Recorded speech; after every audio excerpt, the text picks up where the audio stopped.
Sadly, our two-day symposium is drawing to a close, but gosh, I just have to say what an incredibly rich and diverse community of researchers, curators, writers, academics, speakers we are, and I'm just struck by the thought of going past Nelson's column and seeing it as a monument week now.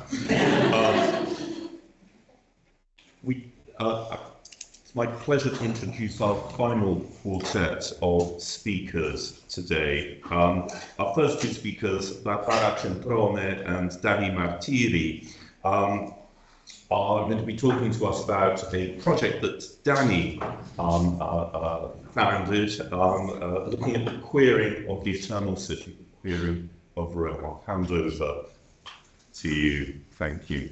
Thank you.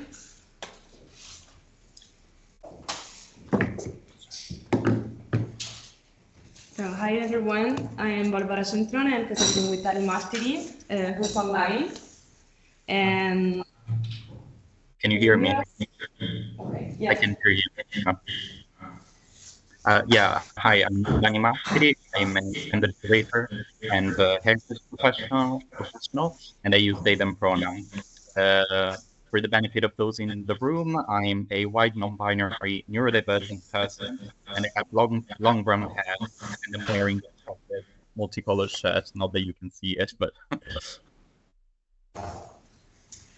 Okay, I am non-binary person, disabled and neurodivergent. I am a PhD student in pedagogy, and I use they, them pronouns. Today I have blonde hair, pink hair, and a black skirt and jacket with flashes of colors, and black and fuchsia stocking, and I am Italian, and I am self-taught English, so sorry in advance for my mistakes. And today we're presenting We Have Always Been There and We Never Told So, Queering Rome and the Restoration of Queerness to Heritage.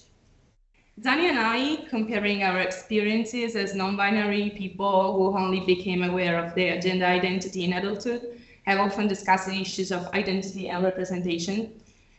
And the question is, what is meant by the term identity? The concept of identity is one that requires ongoing discussions and debate due to the inherent difficulty in establishing a universally agreed definition. And however, it's clear that identity is a social construct that is shaped and constructed by society for the purpose of establishing patterns and characteristics that individuals can recognize as part of their own identity. And the social sciences conceptualize identity in relation to the manner in which each individual perceives themselves as a member of social groups, recognizing and adopting the symbolic codes that are specific of each group. And the identity develops through two processes. One process is that one of identification, whereby the individual develops a sense of belonging to a collective by assimilating the characteristics that define the group's members. And the other one process is that of individuation, whereby the individual assumes characteristics that differentiate them from other members of the group. So it thus appears evident that the range of potential outcomes and the array of instruments available for the comprehension of one's identity are shaped by the nature and by the amount of the stimuli to which one is exposed. So it is evident that the matter of representation is of paramount importance. So visual and artistic representations mirror the values and tradition of those in position of authorities, as we know, and as well as the financial resources required to commission, conserve, and exhibit them. Minority identities that are marginalized are rendered invisible, misrepresented, and even derided in order to perpetuate the dominant power structure. Furthermore, we all know, we are told that this is the representation of the past, the only representation, the true representation, and the right representation. Problematizing the correlation between identity, visual representations, and the creation and consolidation of imaginaries is important, but is really difficult because it requires a great many factors to be taken into account, like the privilege of assessing artistic heritage, like political, economic, cultural, and historical aspects, and the phenomena of mediation and globalization, which determine inequalities both in the enjoyment of products and in the ability to critically representations. So a question we have all asked is, where are queer identities like ours in the history or of traditional convened art? We know that cultural heritage should, among other things, fulfill an educational role in terms of the visibility of people belonging to social groups that are constantly being made invisible, and in terms of representation and thus the possibility of self-knowledge in fields ranging from education to art. So it is evident that governments implement particular policies and undertake specific actions with the objective of facilitating or not the preservation of cultural heritage, by influencing the formation of an individual's identity. So it's therefore unsurprising that in this heterosis monohalonormativity, the visibility and representation of queer people and their experiences is constantly erased from historical and artistic heritage. So it is challenging to bring queer heritage to light, particularly in countries such as Italy, where there are stringent regulations governing the discourse surrounding art. And furthermore, the government has been known to promote the fear of gender ideology, which encourages people to have an adherence to heterosis mononormativity in educational decision at school level, and in the development of content and methodological approaches in museum. Dani. Yeah, the tenet of this presentation is, as Barbara mentioned, that heritage is political and that it should fulfill an educational function that restores visibility to people who would otherwise be left out and deprived of a large degree of abilities to get to know themselves. Starting from the school system and its intersections with cultural heritage, which is often pervasive in Italian culture. This, of course, has mostly to do with queer people, but for the practices all museum goers and consumers of heritage to gain knowledge and process. Okay. So as I was saying, queerness is often cancelled or left out of history and art history, and this is still often the case, thanks to the largely utilized excuse in the Italian context that researching queer subjectivities is queer subjectivities in the past is a politically motivated action and an unrealistic expectation, thus implying that leaving the lack of representation as it is does not have political implications or direct consequences. Cancellation has many consequences on the construction of the individual, as Barbara explained, and as does on collective thought and understanding of what is represented. In Italy, often marketed as a cradle of so-called universal heritage, there has arisen a fright of a gender ideology, as Barbara was saying, an expression used by bigots to demonize anything that would even remotely resemble a fight for the liberation and visibility of queer people. We shall see shortly how bigotry and the claim to universality often go hand in hand. But first, let me acknowledge that responses to this shortcoming are coming from different angles. From the institutional side, ICOM Italy has recently established an LGBTQ+ working group that has taken to heart issues of both accessibility and representation of queer and trans people in the cultural sector, and is asking museums and galleries to face their biases towards the LGBTQ+ community. But there are also grassroots projects with their peculiarities, and this is one I'm going to be focusing on. In fact, in June 2021, I started an independent queer heritage project called Queering Rome, based mostly on dissemination of contents online and in live public-facing events, like walks and talks, that try and bring to life figures that have populated and animated different areas of the city and restored them to queerness, to the queerness they were denied by mainstream narratives. I think of it as a way of joining forces between valorizzazione, a term that roughly translates to appreciation or development, or both. That is a principle of the cultural heritage sector in Italy. And queer resistance. Resistance to cancellation, the cancellation that was mentioned before that doesn't allow queer people to recognize themselves in a potentially formative environment, such as that of museums, and that queer people often end up perceiving as irrelevant to them.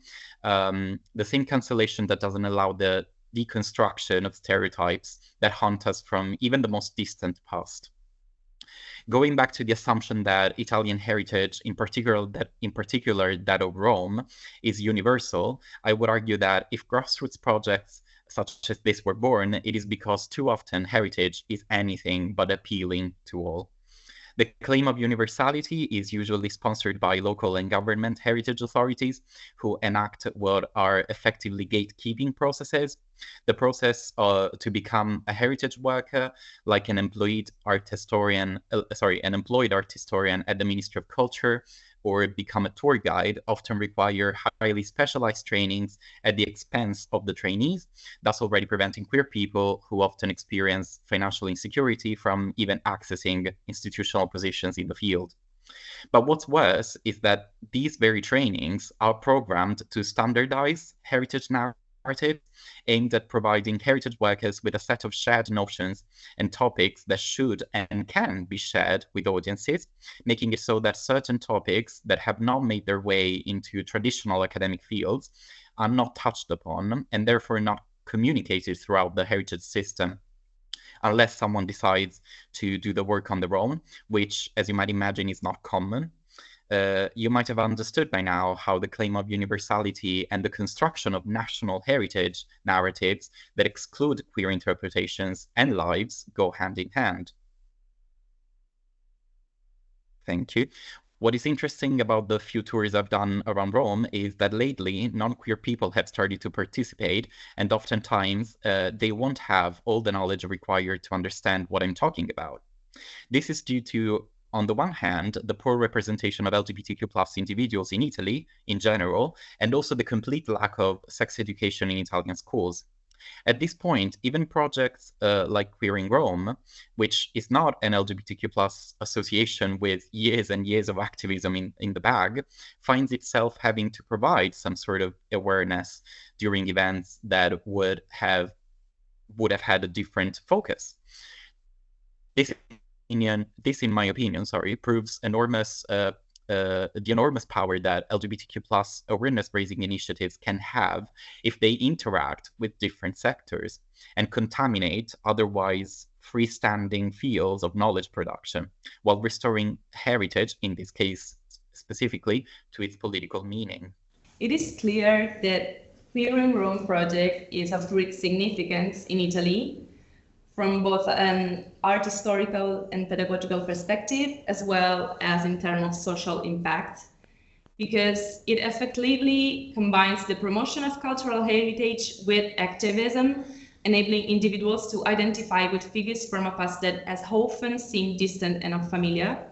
And furthermore, it provides invaluable tools for analyzing and challenging, the cultural processes that shapes stereotypes and binarism within a specific historical context.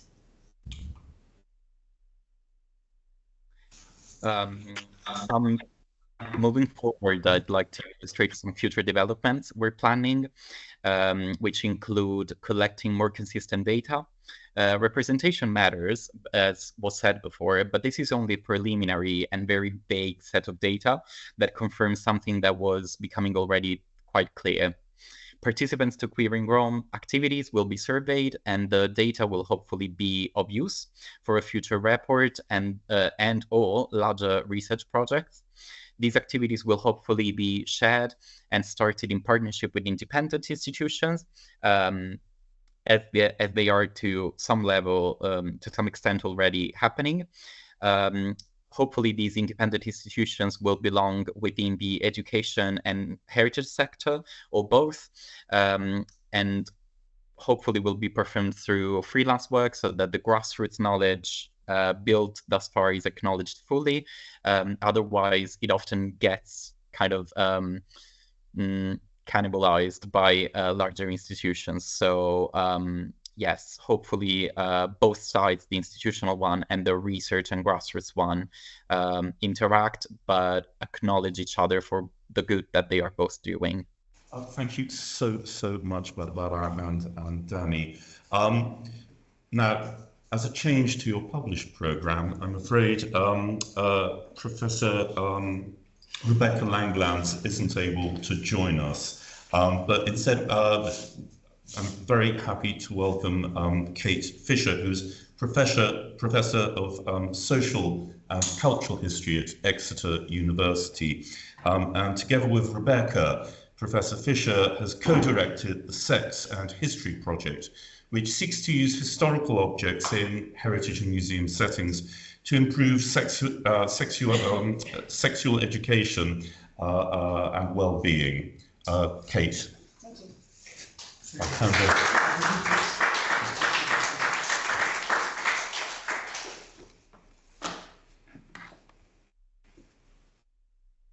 Hi, it's really lovely to be here. It's so inspiring to see everything that you've been doing, and just as much as sort of showing some of the things that we've been doing, I'm going to rattle through some stuff and hopefully then get to the real reason why I'm here, which I think is to flag up some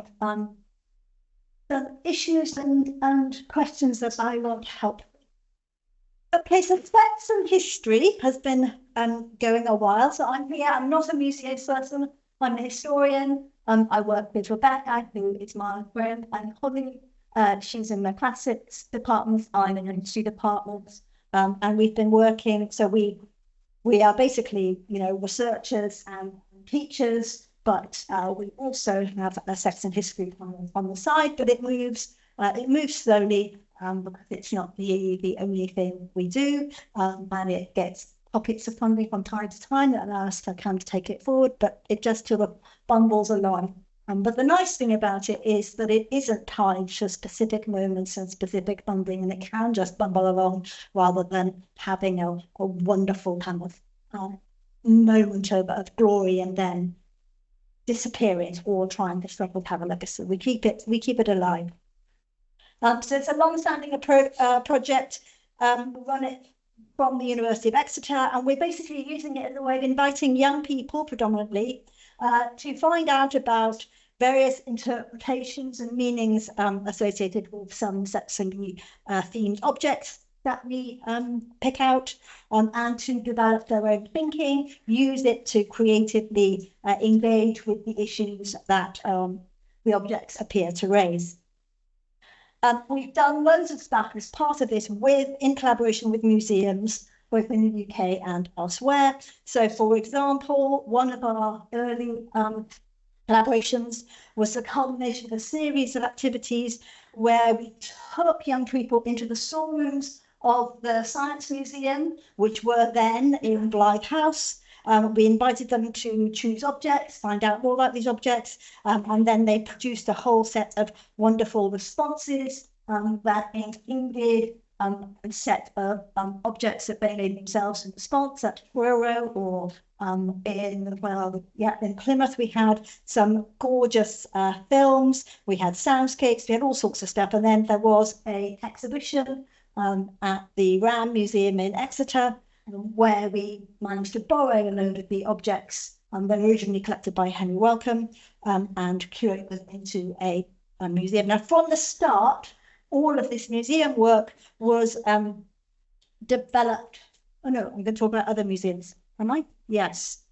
So this kind of way of working, this way of thinking about museum objects for young people to explore the issues that relate to them around sex has been taken up with other museums. So this is the work we did with the Bürger Museum in Berlin. You can see some young athletes being taken through the galleries and invited to think about the pose of the statues, and then to develop their thinkings around what it is to exist in a gendered body. That's another project going recently with the House Museum in Cambridge. Is also there, but also from the start, this set of work left the museum and went into schools. And this was immediately one of the kind of more exciting elements of what we did at that point. And we have then developed it into a resource pack that is freely available to schools. And it is also part of what, so if you're a school and you ask Brooke, or you ask the Sex Education Forum, or you ask what used to be the LMC Hub for help delivering sex education, they might give you training in using these resources, or you can get them freely from the education supplement, or we, Rebecca and others, will train your schools. We were also part of the consultation that the Welsh Government ran when it revamped its curriculum, and it put together a really comprehensive set of materials for, well, it produced a whole new curriculum, and the guidance that the schools are given, we were part of that, and that is, that is really, I think, the best thing available. Now, I don't need to explain to you, this audience, why objects work so brilliantly to get all of us, but also young people, talking about what works for them. But when I give versions of this for schools, I need to sell out. These are the resources that have special. So we work with schools out. Schools out wanted to just take what we were doing, but also create a special pack, which is specifically LGBTQI plus set of resources. So there is that element there as well. And that is one of the objects that we use, and we can see it kind of developed into lesson plans and so forth. But I just wanted to flag up, because I think it helps us move forward into the areas that I think are more challenging, or the landscape that is that we're now confronting, that makes our work more difficult, or at least, I don't know, something that we need to kind of confront. I know, I'm moving on to that in a minute. The objects, and objects is particularly from the past or from other cultures or from places that transport us out of our modern moment, they can be empowering by demonstrating the complexity of human lives, of human sexuality, and allowing us to confront what is peculiar, what is strange, what is problematic about the contemporary world that we live in. The contemporary doesn't have to be taken for granted. It doesn't have to exist as it does. It allows us to break free of those constraints. Also, just revealing the different ways in which gender and sexuality are dealt with across history, across cultures, and by other people, enable us to challenge and resist categories that can be too often naturalized, and offer up alternative possibilities. And then finally, I think that exploring the debates and contestations around who has legitimate knowledge of sexuality empowers us to revise our own assumptions about who has the authority to adjudicate about sexual behaviour. And then finally, there's another one. So there's like the idea that these objects show sexuality existing across time and place reminds us that there's nothing new about sexuality. There's nothing that we need to kind of hide away from, because if other people have been displaying, talking, doing, then maybe we can talk as well. I mean, and yeah, my number 3 there, my order here is my order. Anyway, historical distance is like a core element of what objects do. They allow the discussion to take place in a different space from your space, and that can be a mode of creating a kind of a safety, a kind of a home for discussion that doesn't. If you are talking about what the objects make you think, you're not revealing yourself, you're not talking about yourself, you're not putting a spotlight on who you are, and that works to allow both young people but also teachers to not feel that they are being looked at or exposed or revealing what they don't want to reveal. And I think that's particularly important in a school's context where nobody really wants to be talking about themselves. But a lot of sex education does kind of end up being uncomfortably personal for a lot of people. That's why they sometimes worry about doing it. Okay, but this project began in 2008, and it has, but the last 3 or 4 years have seen the landscape change quite dramatically. And we are now in an uncertain place, and the relationships that I have with schools, what the schools are worried about, what they feel comfortable doing and what they don't feel comfortable doing, is changing very directly. And so I'm sort of coming here today to think about what we, from our position, not working in schools, can do to help. How can we help teachers navigate the rather difficult position they find themselves in? How do we support them to continue to have powerful and important conversations with young people about the topics that we know young people want to talk about, and about the topics that we know teachers want to be able to support their young people to deal with. When we first developed this, it was all about giving teachers tools for delivering modes of sex education that they didn't feel trained to do. Often you did get a teacher who would say, well, I just don't, this is my specialty. I was trained as a geographer. I was trained as this. I'm not trained to do this, and I don't know how to do it, but it's been given to me, and I've got to do it. And so partly we thought, oh well, you don't need any knowledge. You explore the objects with your young people, and the conversation will take place, and it will be magic. But increasingly, we know that, where am I going with this? That we have to provide a bit more scaffolding for our teachers, because our teachers are being told that they're under more and more scrutiny for what they do.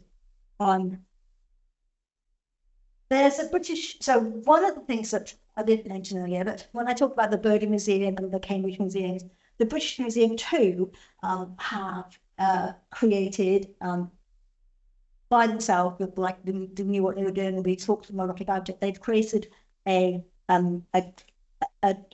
schools event, so the schools can sign up and they can go on this really excellent thing that the British Museum has produced, that takes them around learning 2 objects. And okay. And when Mary Beard saw this, she wrote one of her kind of typically contrarian little pieces.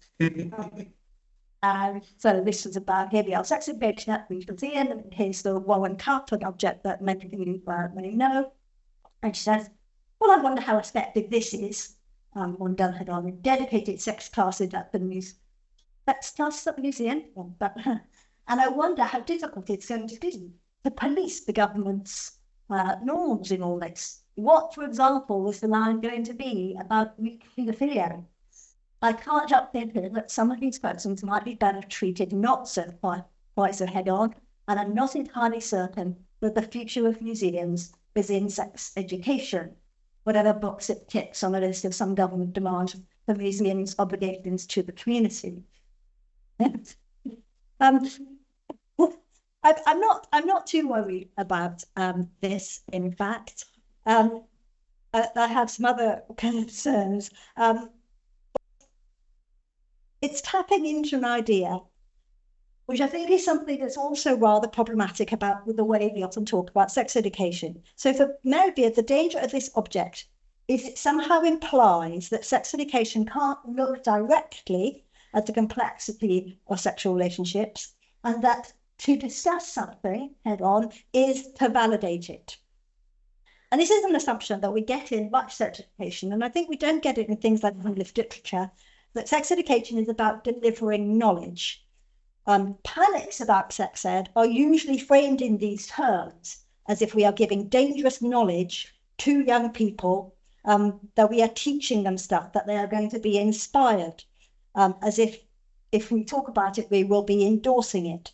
But sex education shouldn't be about giving knowledge. It should be about promoting discussion, finding a place where we can debate. And what I love about the objects is you don't know where the discussion's going to go. And schools often say, oh, you've got an object that we can use for talking about pornography. And you say, well, I've got this object, often pornography comes up, but it might not. You know, that's actually what's going to happen. So it's a bit tricky. But is this the way that we do it? Is the way in which we remain able to use objects at moments when what sex education is being very directly challenged, is to try and keep the kind of ambiguity of objects in play.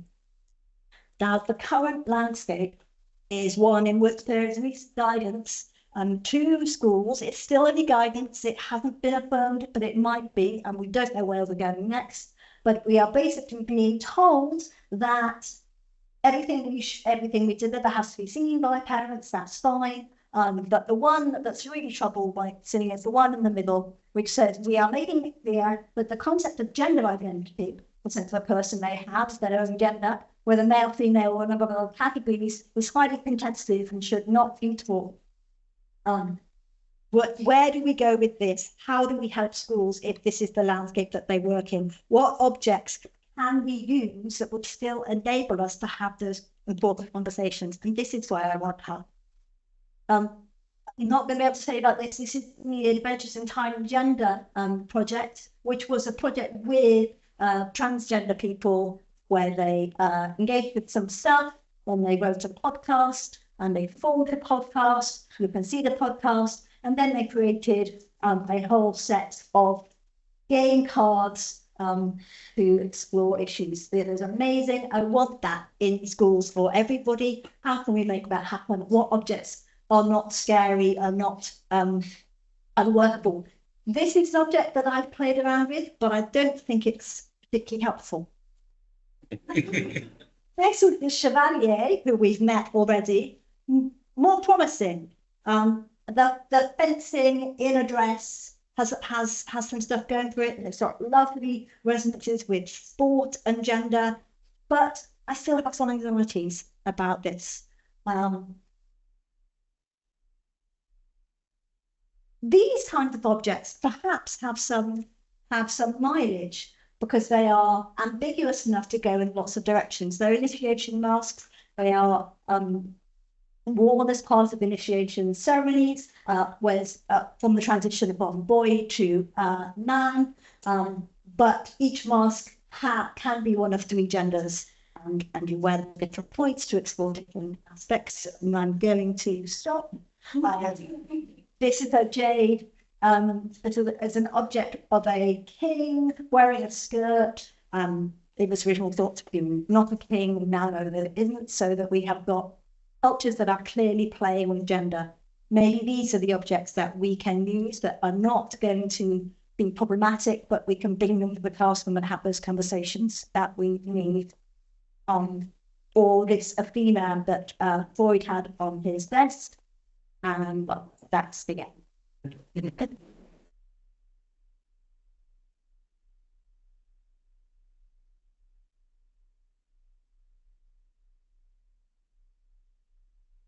Okay, thank you so much. I'm so sorry to have you. Now we do have time for questions.